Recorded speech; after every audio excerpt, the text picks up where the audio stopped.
Tulip কাণ্ডের ঢেউ এবার আটলান্টিক পেরিয়ে লেগেছে মার্কিন যুক্তরাষ্ট্রেও। রাজনৈতিক মহল থেকে শুরু করে তোলপাড় চলছে সবখানে। বিষয়টিতে জড়িয়ে পড়ছেন ধনকুবেররা। এর জের গিয়ে ঠেকছে দেশটির প্রধানমন্ত্রী কিয়ের স্টারমার পর্যন্ত। দুর্নীতি ও অনিয়মের প্রস্তুততা হিসেবে তারও পদত্যাগের দাবি উঠছে। এদিকে টিউলিপের পদত্যাগের পর এবার কড়া প্রতিক্রিয়া দেখিয়েছেন মার্কিন ধনকুবের ইলন মাস্ক। বাংলাদেশের ক্ষমতাচ্যুত প্রধানমন্ত্রী খালা শেখ হাসিনার সঙ্গে আর্থিক কেলেঙ্কারির দায়ে টিউলিপের পদত্যাগ চেয়ে তীর্যক মন্তব্য করেছেন তিনি।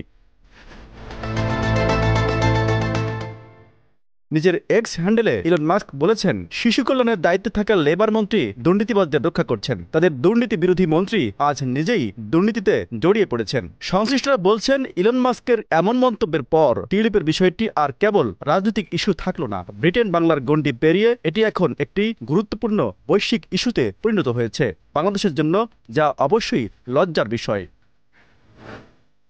Z news, Dhaka.